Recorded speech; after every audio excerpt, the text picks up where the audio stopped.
Hi everyone and welcome to SPOTLiGHT. In studio today we have Janie Bay. Welcome, Janie. Thank you so much for having me. Alrighty, so let's start things off by tell us a little bit more about yourself and what you're currently busy with in the industry. Okay, so I'm a singer-songwriter from Cape Town. I've been living in Pretoria for about 4 years, and I have been working on my own material probably for the past 10 years, gigging hard, and yeah, I've recently released an album last year in September called Mussolini. Yeah, that's pretty much what I've been busy with lately. Very, very interesting. I see that you've been nominated for a SAMA award for, Yes. was that for Mussolini? Yes, that the was album. for that album. All right, congratulations on that. Thank I think you. it's a really, really cool accomplishment. How did you get to doing that? Like the whole production process of how did you make the music and so on for it in order to get to that level? So I had an independent album about 9 years ago, I think, and from then until last year, funding is obviously a big thing, and I really want my stuff to be quality. So I kept saying I'm not going to release something unless I can really work with people who's really good in what they do. And so not last year, the year before that, I signed with Warner Music South Africa, and they've just really been very good to me. And obviously, then I told them the people that I would like to work with, producers and that sort of thing. And then, yeah, we put together the album.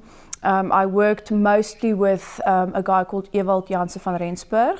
He plays for Monarch, but he's also produced for Josie and Craig Lucas. Yeah, a few big guys. And yeah, so we worked with a couple of other studios, but majority with him. And so he's amazing. He's really, really good. So yeah, so then the album came out last year, and that's, yeah, recently we got that SAMA nomination for Best Adult Contemporary Album. So yeah, man. Yeah, also I see Jacques du Plessis, did he produce the album?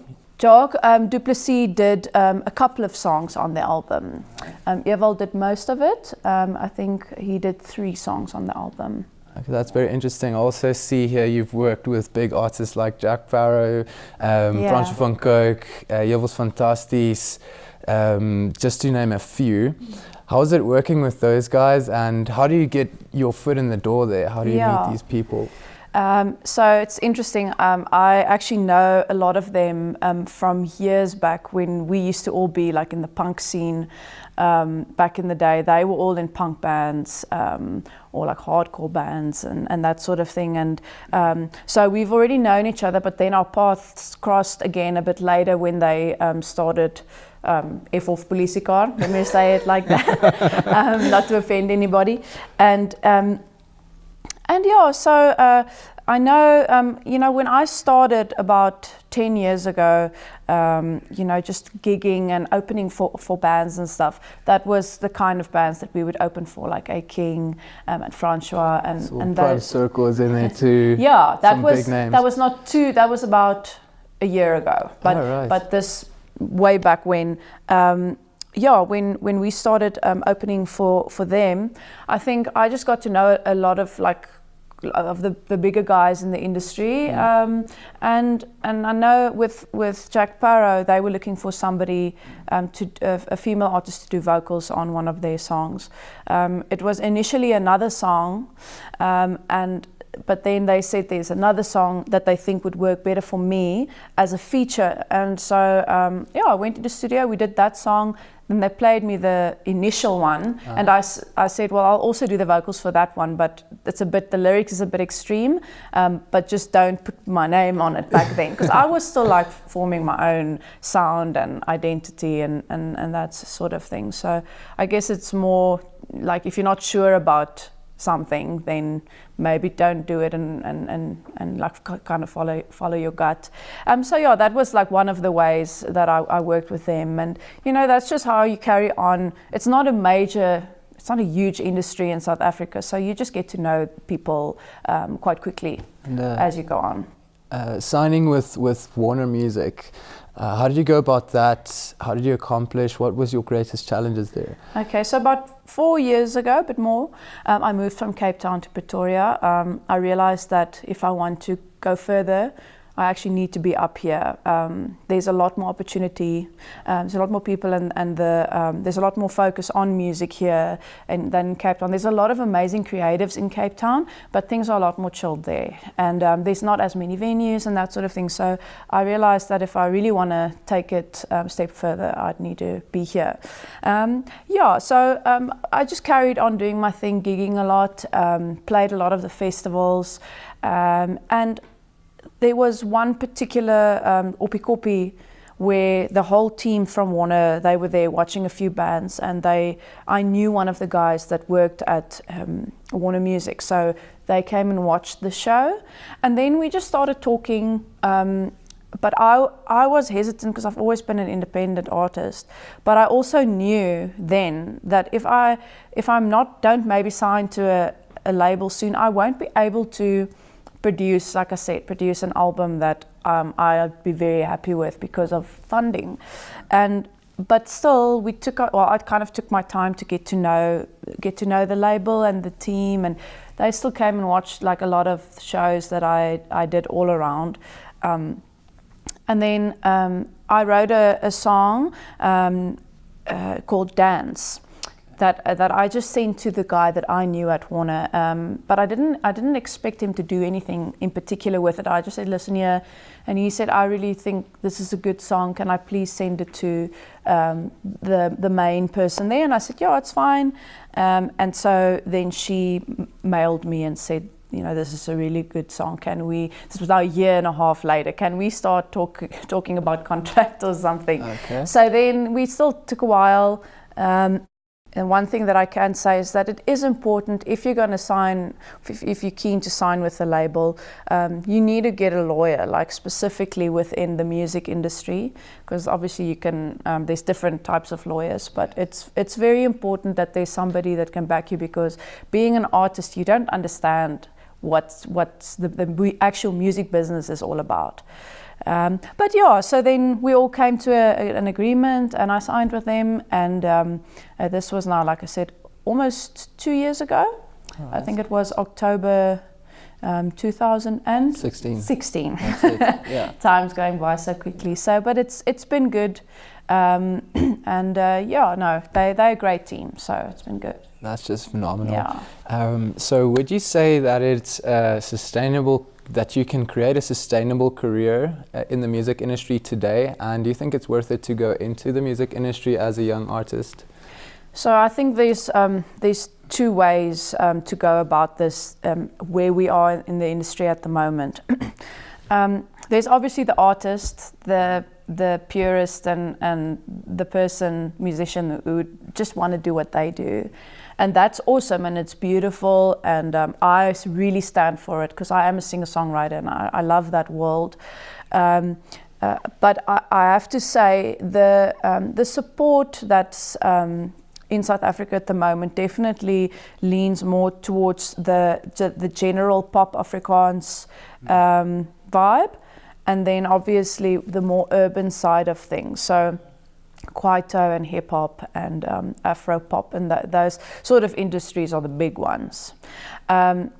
So if you want to do it, you can do it, but I don't know how long it might take to build a following for that. If you want to make money, then there's obviously, you got to go with the mainstream. And like obviously there's the pop industry as well.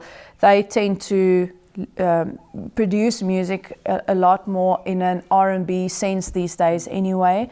So I think the urban scene is really flowing into a lot of music, even into the Afrikaans.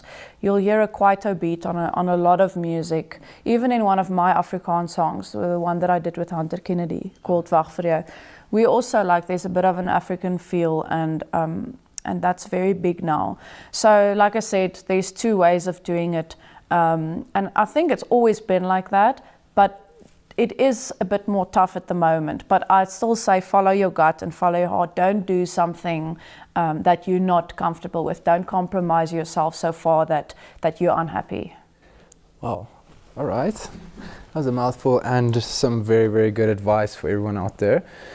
If you could go back and look at yourself 10 years ago, what advice would you give that person 10 years ago?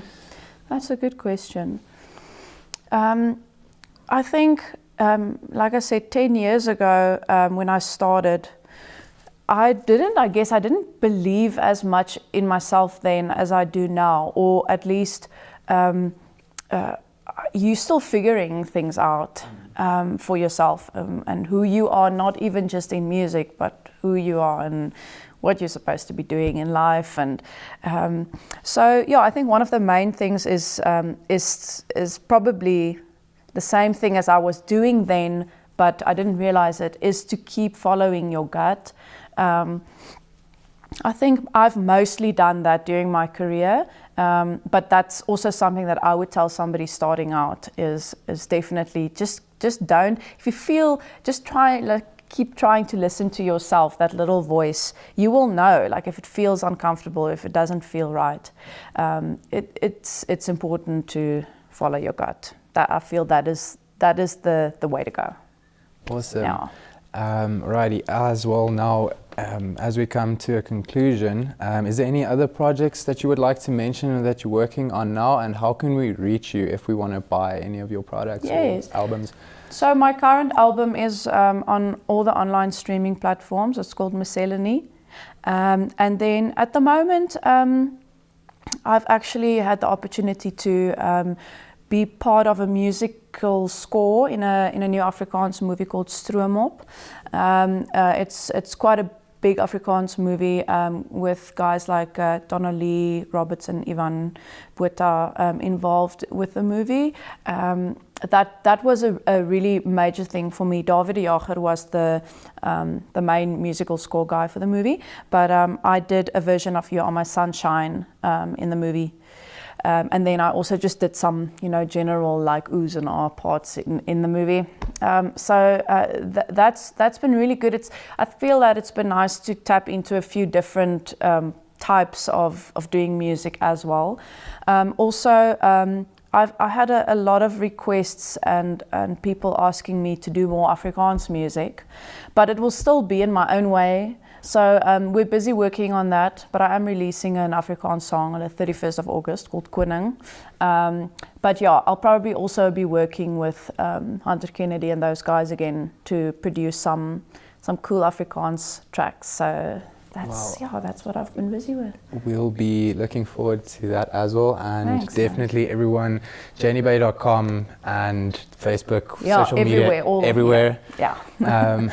Right, that brings us to the end of today's show.